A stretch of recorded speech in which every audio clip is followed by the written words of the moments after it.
Hello everyone, it's Jade from Boho Bookworm. Welcome back to my channel. Today I am going to bring you my October wrap-up part 1. The first book I finished throughout October was Invisible Girl by Jewell.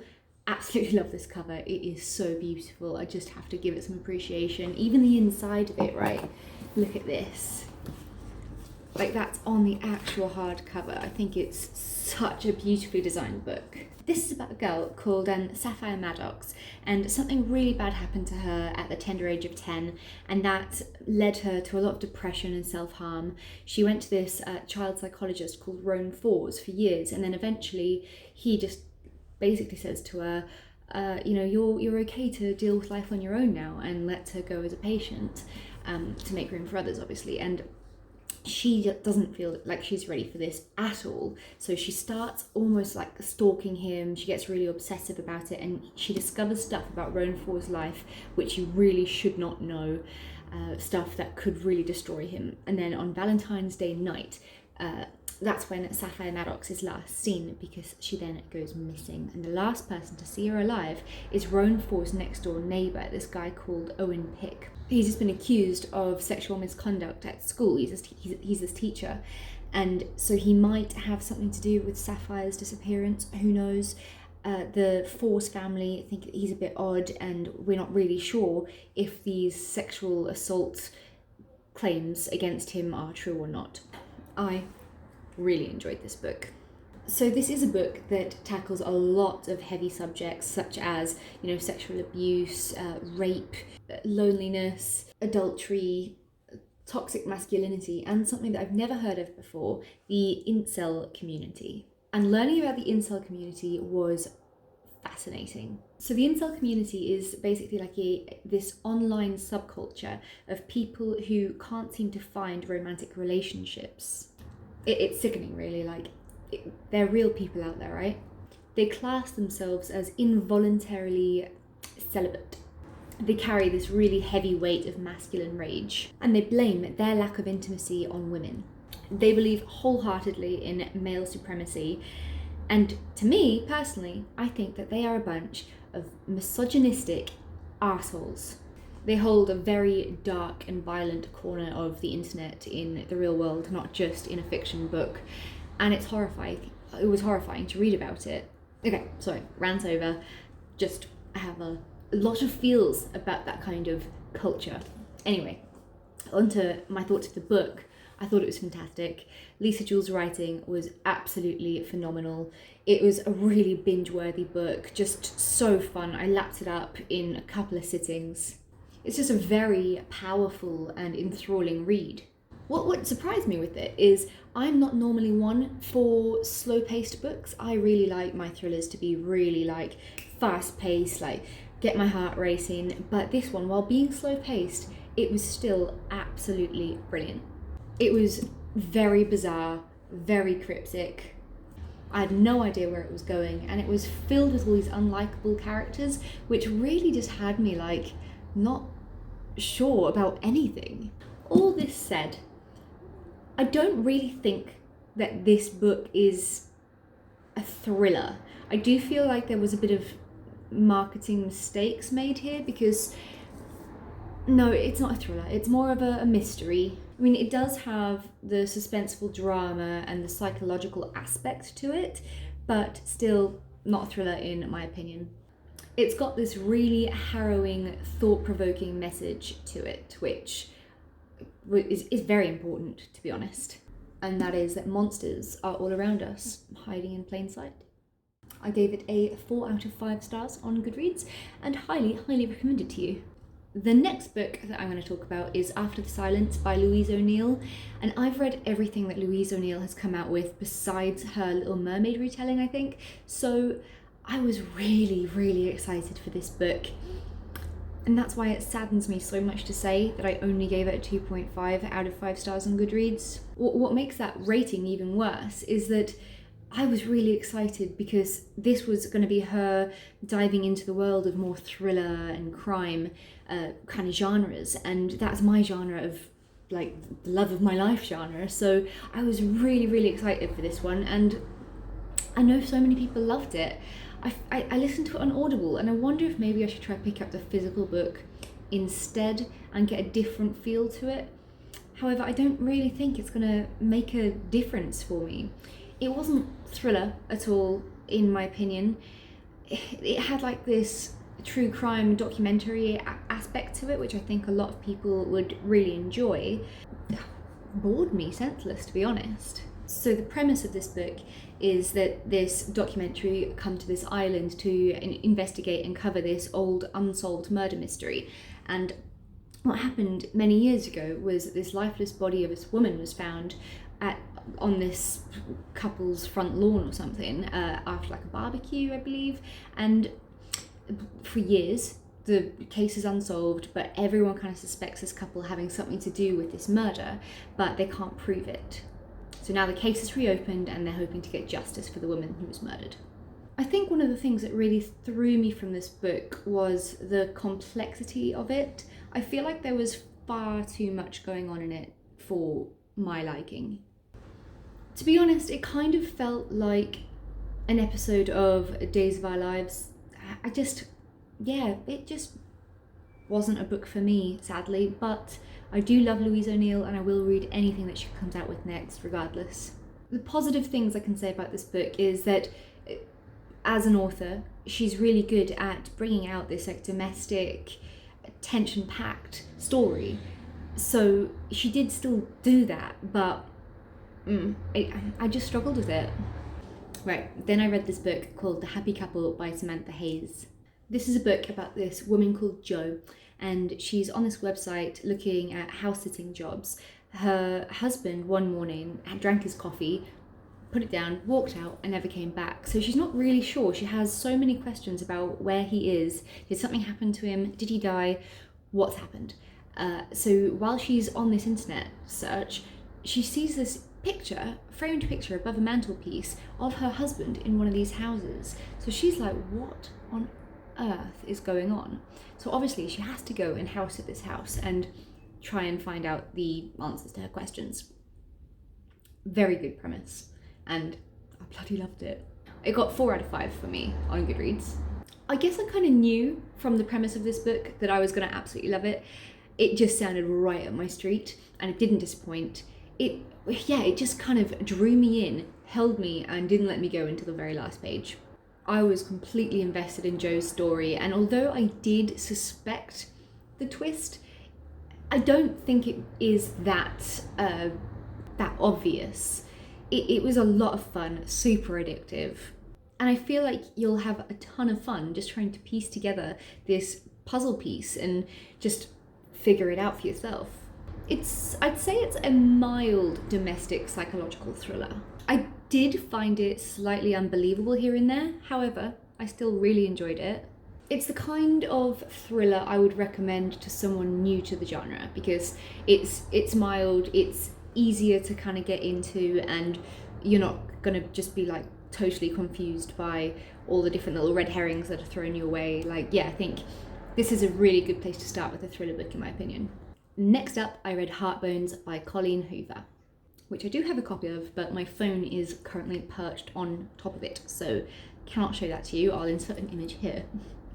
This is the perfect summer read. I feel like because the seasons are, it's turned to fall now and we're going into winter, I think it might have been the wrong time for me to read this book. It's definitely a summery read with its Texan hot setting and the steamy romance between this young couple. Unfortunately, and I really hate to admit this because I usually love Colleen Hoover, my problems with this book were endless. I think as I've gotten older, I've just picked up a lot more on toxic masculinity, and the way that Colleen Hoover writes her male characters in books has, I think previously I used to really enjoy them and connect with them and relate to the stories and stuff, but I'm just at a different stage of my life, I'm almost 30, I'm discovering a lot out about myself. This year's been bloody brutal, but I have grown and matured so much more than I ever have before, and I'm so proud of myself. And I think that this change within myself has led me to maybe have a bit of a different feel towards Colleen Hoover's stories and her male characters, even her female characters. I've started to pick up that the men in her books are always so brooding and overdramatic, overprotective, kind of just, quite frankly, stupid. So in Heartbones, our main character is this girl called Bea, and her mum dies of an overdose. You learn that in the first page, don't worry, it's not a spoiler. And so with nowhere else to go, she has to go move in with her father in Texas, at like his wife's summer beach house, before she starts college in August. So she gets there quite reluctantly, doesn't tell her father or his new family that her mum's died. She's trying to keep it very to herself. She's got this new stepsister, and there's the house next door where this dude called Samson lives, and at first they don't like each other at all, and then suddenly she's absolutely obsessed with him, as happens often. Bea comes from this life of poverty, whereas all these people in these grand summer houses are obviously from a lot of wealth, and she has a lot of resentment about that. She doesn't feel like she can connect with them at all on any level. They're very different to her, and to be very honest with you, I found that she really played up the victim role. Her obsession with wealth really riled me up, and she kept saying stuff about how she thought other people were so judgmental and nasty and stuff, but really she was the judgmental, nasty one. So although she thinks that her and Samson are polar opposites, as she gets to know him, she kind of realizes that maybe they've got a bit more in common than she thought. But they decide to keep this little thing that's happening between them as a summer fling. They're very open about the fact that they're both going away at the end of the summer, so they're just saying, let's keep it as a summer fling, have fun while you're here, and then go our separate ways, which obviously, that always happens too. Feelings never get involved. But they do, and that's the title of this book. They grow heartburns for each other, causing the heart to actually break. Which, it's a bit of a cringy thing, but it's the title of the book, so. Because this book is more of a YA book than her kind of new adult reads, the sexual content in it is much milder than I think is the norm with Colleen Hoover. I know quite a lot of people don't really necessarily like the sexual content in her books as much as I do. I find them fantastic, really, oh, the 50 Shades. There were bits about Bea as a character, though, that I really, really related to the extent that it almost scared me. One of the things that I found really relatable, right, was, so Bea, basically, after her mum dies, she becomes homeless. And not long ago, I was homeless too, completely penniless, homeless, basically fucked. There's no way of sugarcoating that. And I guess that kind of really hit hard for me. And then also the fact, she had to rebuild her life from scratch, basically. And that's exactly what I'm busy doing now. I feel like I'm in a much better place than I am. I've got a long way to go, but I am proud of myself for everything that I've achieved so far, especially during lockdown. But it's been tough, and reading a book about that was hard enough. Coupled with the fact that this is a book about, this mother-daughter relationship and how her mum died. She was an addict, she died of this overdose, and my mother's an addict. I don't have a relationship with her at all anymore. And I just knew that part of the book was really going to hit me hard. The worries about, how you're going to feed yourself, clothe yourself, put a roof over your head, they are real. Not long ago, before I got this job at the pub in this little village I live in now, I truly thought 100% that I would have to take myself into a homeless shelter. I was petrified. I went through a very dark and scary time, and I just can't believe how far I am now. I got this job in this village, and I planted this seed. And that's why it's making an appearance in this video, because I planted that seed. It is now, if I stand up, it's that tall. And I feel like it's kind of grown with me. Yeah, it's quite symbolic, really. So, Heartbones, it made me feel that very real, visceral fear that I had a couple of months ago of not knowing where I was going to end up, of probably going to be in a homeless shelter just so I could sleep somewhere. And survive.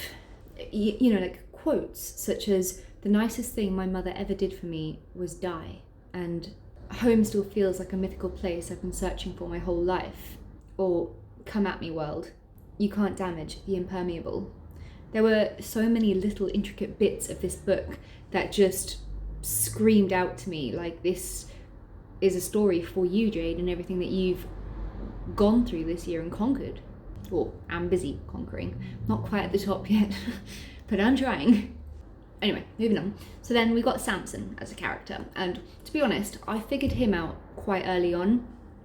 As a thriller lover, I feel like the big twist of this book, I picked it up very, very quickly. I knew where this book was going, but it was still really enjoyable to read the story.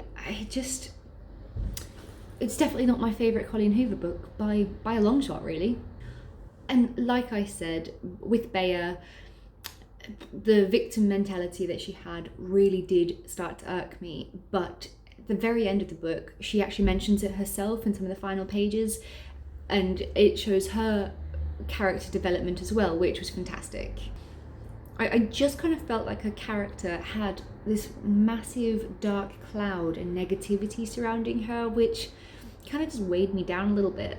And like, something that really irritated me was her resentment towards her father in specific, because basically what happened was her father used to send her money, but her mum, being an addict, would take the money and go spend it on something to shove inside of her body. And you know, he sent her a phone and stuff like that, and over the years her relationship with her father just dwindled away, and they never really had that conversation about why. They just kind of went their separate ways. But when she goes to live with him, you can, I don't know, it just annoyed me how much she disliked her father and the things that she said to him, because I think that he tried his best. And even when she found out that he had still been trying over those years to, you know, help her, yeah, it really did bother me. And this is where it gets conflicting, because while her character is deeply flawed, I felt like she was very authentic, because that's how young girls are a lot of the time. So in a way, it all made sense, but it still irritated me, if that makes any sense at all. Anyway, I gave this book, what was it, like 2.5 stars on Goodreads. The next book and the last book I'm going to speak about in this video is My Dark Vanessa by Kate Elizabeth Russell. This is definitely by far, so far in October, it's only the 26th today as I'm filming this, but my favourite book of the month thus far. Wow, I mean, it's uncomfortable reading. It is a powerful book.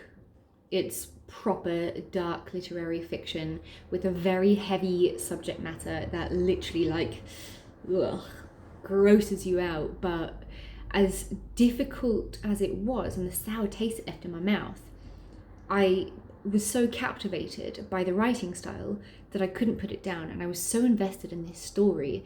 It's this book that is very similar to like Lolita, and you know, Lolita, do you know what Lolita is about? It's about this dude that shags an underage girl and falls in love with her and all that kind of shit.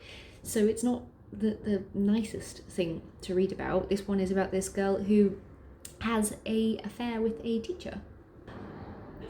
I feel like the author executed this book so well. It was put into the right hands and she did it phenomenally. This is a very important book to read, in my opinion. It is strikingly raw. It tackles many heavy themes, from, you know, child pornography, paedophilia, sexual assault, rape, body shaming, suicide. And in this book, it's quite big, you start to learn this teacher's sly ways of creating this like power imbalance, of how he manipulates this little girl and messes with her brain that's not yet fully formed. He grooms her and makes her feel like she's in control when really she's not at all. It completely warps her, you know, she feels like she's needed and loved and wanted and craved. but it's really just this sick man's ways of being devious and disgusting. There's this like contrast of timelines. So we've got the before, while this affair was going on, and we've got the after, years later, when, you know, this other people have accused this teacher of sexual abuse and stuff in school, and her case is brought back up for the first time in years, and how it has impacted her life forever, and how she's changed who she is as a person because of this relationship she endured at a very young age. So I do know that I'm in the minority here, and I know her brain wasn't fully formed and she still had a lot of growing up to do, but there was a lot about Vanessa that really angered me. I found it was a very good portrayal of a teenage girl. She was very conniving, manipulative, selfish, jealous, and, to be honest, just arrogant at times. Like, I wanted so much to sympathize with her, but that's very hard when you've got a character as unlikable as she was. It's definitely a very vivid, very taboo story that I think should be required reading in school, as with Lolita. I've got so many thoughts and feelings about this book. It took me quite a long time to even begin processing it all in my head. Overall, I do feel like the book could have been condensed a little bit. It's a massive book for the story that it is, but yeah, it was fantastic. The writing was phenomenal, and I learned a little bit more about the author. This is a book that she's been trying to write for years. She started it as a teenager herself, and now she's in her 30s, and this is I believe her first published work of fiction or something. So it just shows it's never too late to start, and I am very excited to see if she brings something else out, because I just fell in love with her writing style. Let me know how you all are in the comments down below, what you've been reading. If I've enticed you to pick any of these books up, let me know that too. I will talk to you soon. Have a lovely day. Bye.